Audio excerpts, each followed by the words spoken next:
Om Om Swastiastu. Swastiastu. Salam sejahtera untuk kita semua. Halo Sobat Padma, dimanapun berada. Sangat berbahagia sekali saya, Ida Ayu Rara Anggadiatmi, dapat berbincang kembali, menyapa kembali Sobat Padma dalam acara Padma Podcast, yaitu sebuah persembahan agama dalam media audio visual. Sobat Padma dimanapun berada, pada hari ini kita akan membahas sesuatu yang sangat sederhana yang sering kita temui dan sering kita lihat, tetapi sangat jarang kita pahami. Apa itu? Yaitu pohon bambu. Nah, maka dari itu pada kesempatan yang baik ini, di tengah-tengah kita sudah ada narasumber yang cantik, yaitu Ibu Sang Ayu Asri Laksmi Dewi. Beliau adalah salah satu penyuluh agama Hindu di kantor Kementerian Agama Kabupaten Badung. Mari kita sapa dulu. Selamat datang Moge. Yes, Dayu. Apa kabarnya hari ini? Astungkara becek.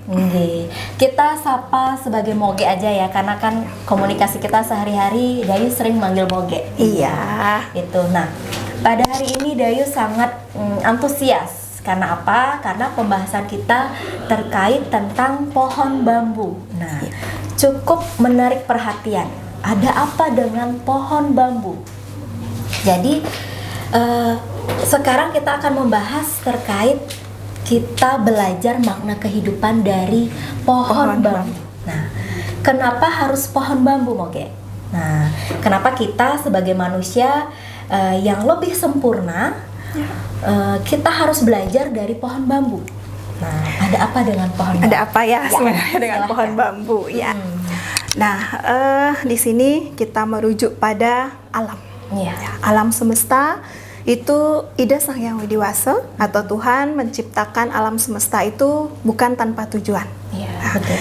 Tuhan menciptakan segala sesuatu itu pasti ada tujuannya. Apapun yang ada di dunia ini itu bisa kita pelajari. Apapun yang diciptakan oleh Tuhan, kita bisa belajar dari sana. Makanya dalam agama Hindu itu ada istilah berguru pada kehidupan. Nah, apa yang ada di Buana Agung, di alam semesta ini, sebetulnya itu berkaitan erat dengan diri kita, yaitu Buana Alit. Nah, semuanya berkaitan erat, kemudian alam ini kita bisa banyak sebenarnya nilai-nilai dharma yang bisa kita pelajari dari alam semesta. Bahkan dalam Atharva Weda menyebutkan bahwa bumi ini adalah ibu dan manusia atau makhluk hidup yang ada di dalamnya itu adalah anaknya. Nah, kalau sudah ibu dan anak, nah berarti seorang anak ini kan lebih banyak belajar dari ibunya. Betul. Kita belajar di awal kehidupan, belajar berbicara, itu kan tentu dari seorang ibu. Nah, makanya di sini kita harus belajar dari alam. Betul. Nah, belajar dan mempelajari segala sesuatu kehidupan itu dari alam, kita juga perlu melestarikan. Iya, betul. Nah, selain belajar, kita juga melestarikannya. Begitu, Dayu. Jadi yang Dayu tangkap di sini bahwa Tuhan atau Ida Sang Hyang Widiwasa itu sudah memberikan pembelajaran hidup, kehidupan kepada kita melalui keberadaan alam. Iya. Salah satu contohnya khususnya hari ini kita akan membahas pohon bambu. Nah, berkaitan dengan kehidupan di Bali, masyarakat Hindu di Bali khususnya kan, apakah pohon bambu ini dan pastinya sih memberikan manfaat bagi kehidupan kita khususnya di umat Hindu. Nah, apa saja itu manfaat Pohon dari bambu pohon ini sangat banyak. Nah, kalau kita lihat dari segi agama, dari segi agama, bambu itu kan sering dipakai sebagai sarana upacara. Semua bahan upakara itu rata-rata terbuat dari bambu. Nah, misalnya penjor. Bahkan kalau penjor itu bambu yang utuh kan. Nah, kemudian ada klatkat. Itu juga dari rautan bambu. Tempat upakara, sarana upakara. Kalau kita kepe misalnya, keben yang dibawa ibu-ibu untuk ke pura, itu semua berbahan dasar bambu. Nah, itu kalau dari upakara ya. Kalau dari kehidupan kita sehari-hari, rumah, kita membangun rumah, Iya, itu zaman juga dulu tuh, iya zaman bedek dulu ya. kan, rumah bedek perlu bambu. Buat jembatan pakai bambu Pakai juga. bambu. Nah, Iya. bahkan kalau zaman-zaman dulu lagi, alat untuk kita makan, misalnya gelas, itu kan dari bambu zaman Iya, dulunya. iya. Kalau dulu banget ya, kalau sekarang kan udah enggak. Terus banyak sekali manfaatnya dari pohon bambu ini. Iya, betul. Tidak hanya untuk upacara, tapi kehidupan kita juga. iya. Iya kan, buat rumah. Dan bahkan itu hal-hal yang pokok yang kita butuhkan, itu terbuat dari bambu. Iya. Jadi begitu Sobat Padma, begitu banyak manfaat dari pohon bambu yang dapat kita manfaatkan dalam kehidupan sehari-hari. Lalu untuk makna, jadi pohon bambu itu kita bisa belajar apa dari pohon bambu? Dilihat dari nilai-nilai kehidupan. Ya, kalau dilihat dari nilai-nilai kehidupannya juga ada beberapa, dan lumayan banyak ya Iya. yang bisa kita pelajari dari pohon bambu itu sendiri. Yang pertama itu ada sifat kerendahan hati. Kerendahan hati. Nah, kalau kita lihat pohon bambu itu tumbuh dia menjulang tinggi ke atas, tetapi dia tetap melengkung ke bawah. Iya, Semakin seperti tinggi penjor dia ya. pasti ya kayak penjor kan, semakin tinggi menjulang tinggi dia ingat melengkung ke bawah.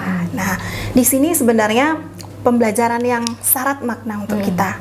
Setinggi-tingginya kedudukan kita, jabatan, setingginya ilmu pengetahuan yang kita miliki, kita harus tetap ingat merunduk ke bawah. Kerendahan hati. Iya, kerendahan hati tidak boleh sombong. Iya.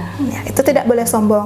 Kita harus ingat juga dengan ajaran Tatuam Asih, bahwa kita memposisikan diri kita sebagai orang lain. Oke, sekarang kita mungkin punya kekuasaan, punya jabatan, dan bahkan punya pengetahuan yang tinggi. Nah, itu tidak boleh membuat kita sombong. Iya. Kita harus tetap merendah, memposisikan diri kita bagaimana keadaan orang. Nah, saat kita berbincang mungkin dengan orang lain yang posisinya lebih rendah, kita tidak boleh terlalu meninggikan ego, memperlihatkan bahwa oh saya loh yang paling pintar, saya loh yang paling punya gitu ya.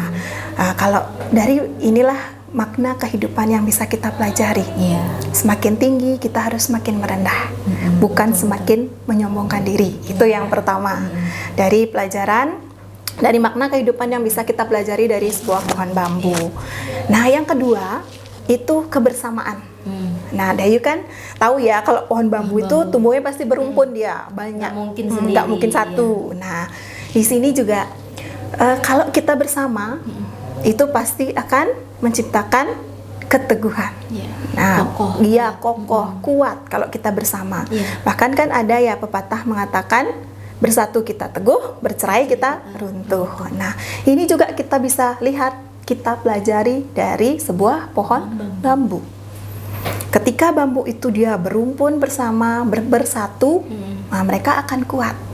Dia terus hidupnya itu ranum.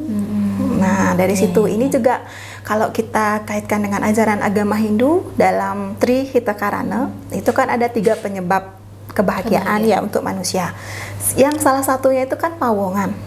Nah, kita bagaimana kita menjaga hubungan harmonis antar sesama manusia. Iya. Nah, disinilah di pohon bambu ini kita bisa belajar makna tersebut, bahwa manusia itu adalah makhluk sosial yang tidak bisa hidup sendiri. Iya. Seberapa kaya pun, seberapa banyak kita punya uang, kita pasti akan membutuhkan bantuan orang lain. Nah, jadi menjaga hubungan sosial antar sesama itu sangat penting. Betul. Kita tidak akan pernah bisa hidup sendiri. Iya, setuju. Nah, itulah makna kehidupan kedua yang bisa kita pelajari dari sebuah pohon bambu. Pohon yang sangat sederhana, tapi ternyata kita bisa memiliki makna yang bisa mengajarkan kita makna-makna kehidupan. Terus ada apa lagi nih? Ya, Sepertinya makin gini nih. Makin menarik. Makin menarik ya, Iya, dari karena- sebuah pohon yang sederhana. Biasanya dari pribadi Dayu nih, kalau udah melihat pohon bambu, wah keramat nih. Apa nih. Oh Kayaknya iya. kalau udah di jalan harus ngebel lah. Harus. Selamat pagi gitu. Siapa tahu Iya. ada gitu. Hilang Iya. banget. Oh, ternyata setelah dijelaskan bahwa pohon bambu itu dibalik kekeramatannya, dibalik keangkeran menurut Dayu sendiri dulu, ternyata mengandung sebuah makna yang indah, indah ya, yang bisa kita pelajari. Iya. Ini masih ada nih, apa lagi? Masih ada. Banyak. Iya. Yang ketiga yang kita bisa lihat dari pohon bambu itu dia lentur. Iya, lanjut. Bagaimana kelenturannya pohon bambu itu bisa kita pakai pedoman ya ketika kita menghadapi sebuah masalah. Iya. Nah, kita tidak melawan atau tidak menentang. Sebaiknya fleksibel.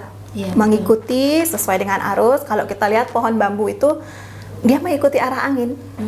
Kemana anginnya, ke sana dia goyang, sana goyang. Jadinya ketika dia melawan, mungkin saja akan patah, retak. Nah, jadi tidak bisa bertahan lama. Nah, begitu juga manusia, ketika kita menghadapi sebuah masalah, sebuah cobaan, ujian, itu kita jalani sesuai dengan alurnya, kita ikuti, jangan melawan. Kalau sesuai dengan arus, misalnya arus sungai ya, kita jalan sesuai arusnya, jangan menentang arus.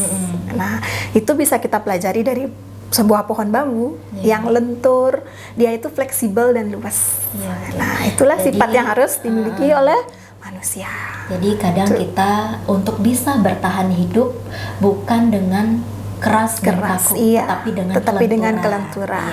Iya, kalau filosofi orang Bali kan sing ada lemete lung. Nah, ya kan kalau kita luas, lentur, patahnya itu jarang. Coba kalau kita kaku, keras, akan lebih gampang untuk dipatahkan. Nah, inilah filosofi kehidupan dari sebuah pohon bambu. Nah, yang Dayu bilang keramat tadi ya, yang angker menakutkan, ternyata banyak sekali makna kehidupan yang bisa kita pelajari di sana gitu. Ada lagi? Ya ada. Masih ada. Yang keempat ya. Yang keempat, kita bisa melihat kesederhanaan. Belajar sebuah hidup sederhana dari sebuah pohon bambu. Nah, Dayu kan lihat ya, pohon bambu itu dia tidak ada daya tariknya kan. Bahkan tadi Dayu bilang sempat angker, menyeramkan. Mungkin nanti di sana ada memedinya kan gitu ya kalau kita masih kecil ya, masih SD, masih kecil. Nah, ternyata pohon bambu ini dia itu sangat sederhana, walaupun dia tidak ada daya tarik, tidak ada buahnya, tidak ada bunga yang bisa menarik perhatian kita, tapi dia tetap tidak segan untuk terus hidup dan mengabdikan dirinya itu untuk agar bermanfaat untuk semua makhluk hidup. Nah, kan burung-burung bertengger di sana, walaupun dia tidak punya bunga, tidak punya buah. Nah, di sini kita belajar bahwa hidup sederhana. Apa yang kita miliki itu yang kita pakai. Kita menjalani bersyukur. Menjalani kehidupan itu seberapa kita punya. Nah, segitu. Jangan memaksakan diri untuk menjalankan ego, misalnya mau mengikuti perkembangan zaman, kita boleh ya, boleh saja, tetapi ingat dengan kemampuan. Bahwa yang sederhana itu tidak harus hal yang mewah itu akan menjadi daya tarik seseorang. Nah, seperti pohon bambu ini, dia sederhana, tidak punya apa-apa, tetapi dia sangat bermakna, sangat bermanfaat bagi kehidupan makhluk hidup. Nah, begitu juga manusia, kita sebaiknya bersikap yang sederhana, sehingga kehadiran kita itu sangat bermanfaat bagi orang lain, disukai, disegani oleh orang. Jangan sampai ketika kita datang, baru dia datang semuanya pada bubar. Nah, ternyata itu karena kita mungkin tidak bisa menjaga kesederhanaan, tidak bisa bergaul, terlalu menyombongkan diri. Nah, kan terkadang ada, memang itu namanya sifat manusia yang alami ya, semua orang pasti punya. Tetapi kita belajar dari sini bahwa kesederhanaan itu hal yang sangat bermanfaat, hal yang sederhana itu tidak menutup tidak selalu hal yang mewah, yang megah itu yang baik. Kalau kesederhanaan ini berjalan sesuai dengan kemampuan kita. Apa yang mampu kita berikan kepada orang itu yang kita usahakan semaksimal mungkin. Tidak memaksakan diri. Tidak memaksakan diri. Berambisius untuk menjadi seperti orang lain yang lebih menarik kita, yang lebih dari kita. Itu tidak berambisi seperti pohon bambu inilah. Benar-benar. Tuh, dia kan sangat sederhana. Kemudian apalagi? Nah, satu lagi yang terpenting ini pohon bambu kan ada berbuku ya. Oh ya, ada buku-bukunya. Nah, setiap buku itu akan ada ruas. Ada kayak sekat. Nah, buku ini ada sekatnya, kemudian naik ke buku yang satunya lagi. Nah, kalau kita belajar dari sana, kalau kita memahami ya makna dari buku-buku ini, bahwa kehidupan manusia itu tidak ada yang instan. Semua butuh proses. Dari bawah untuk ke atas itu ada prosesnya dan ada batas waktunya. Nah, manusia lahir dulu. Kan kita dalam proses kehidupan menjadi manusia lah, dilahirkan, kemudian menjalani proses kehidupan, barulah kita mencapai kematian. Kan itu yang terakhir, lahir, hidup, mati. Nah, dalam proses kehidupan ini tidak ada yang instan. Tidak ada yang instan, semua harus melalui tahapan-tahapan dan ada batas waktunya. Nah, misal kita sekarang nih, misalnya kita sebagai ASN, itu udah bilang. ASN itu tidak selamanya, tidak seumur hidup. Iya, betul. Kan ada batas waktu. Ada masa pensiunnya, ada masa purna tugasnya. 60 tahun atau 58, 60 tahun kita harus sudah pensiun. Nah, inilah batasnya. Nah, dari pohon bambu ini kita menyadari, oh ya, setiap proses kehidupan pasti akan ada batas waktu. Misalnya menjadi presiden sekalipun, kan hanya 2 periode maksimal 10 tahun. Nah, itulah batas-batasnya. Jadi ketika kita berada pada jabatan, jenjang tertentu, atau sekarang mungkin kita masih muda, cantik. Nah, kecantikan itu ada batasnya. Nanti kalau sudah memasuki usia tua, kulit yang glowing ini akan menjadi keriput. Nah, dari situ kan kita bisa juga belajar ya, lihat dari, oh iya benar, ruas-ruas buku bambu ini menyadarkan kita bahwa segala sesuatu yang ada di alam semesta, yang ada di dunia ini sudah dibatasi waktunya, tidak akan kita nikmati terus menerus. Ini bagus sekali untuk Sobat Padma di rumah atau dimanapun berada. Jika saat ini sedang menemui sebuah ujian hidup, tetap ingat bahwa ujian hidup itu ada batasnya. Mungkin saat ini kita merasa susah, merasa sedih, atau kecewa. Pasti akan suatu saat nanti setelah batas waktunya kita akan menemukan kebahagiaan. Jadi tidak usah berkecil hati. Seperti itu ya Moge ya? Iya, semuanya. Jadi, segala sesuatu sudah ada waktunya. Tuhan akan memberikan umatnya itu cobaan, tidak mungkin melebihi batas kemampuannya. Dan tidak mungkin juga terus-menerus. Nah, seperti itulah ruas bambu itu pasti ada masanya, di mana masa kita mengalami penderitaan, kebahagiaan, itu sudah diatur. Ya, kita fleksibel aja. Kita ikuti alur, ikuti arus, bagaimana takdir kehidupan yang sudah disuratkan. Nah, kita jalani. Ya, tetapi menjalani di sini bukan berarti berserah pasrah begitu saja. Tanpa berusaha. Kita tetap melakukan hal yang terbaik, berpegang teguh pada dharma, ajaran kebaikan. Gitu. Ya, setuju sekali. Jadi pembahasan kita hari ini sangat menarik ya, terkait tentang belajar makna kehidupan dari pohon bambu. Dan terima kasih banyak sekali kepada Moge Laksmi karena sudah berbagi terkait pohon bambu ini. Semoga dapat memberikan manfaat kehidupan untuk Sobat Padma di rumah. Nah, untuk itu saya mohon maaf jika ada kekeliruan. Dan satu hal yang bisa kita tangkap dari pohon bambu ini, tetaplah hidup dengan tenang, tetap tumbuh dan tetap menjadi pribadi yang selalu memberi kehidupan. Untuk itu kami pamit undur diri dengan mengaturkan Paramasanti. Om Santi Santi Santi Om.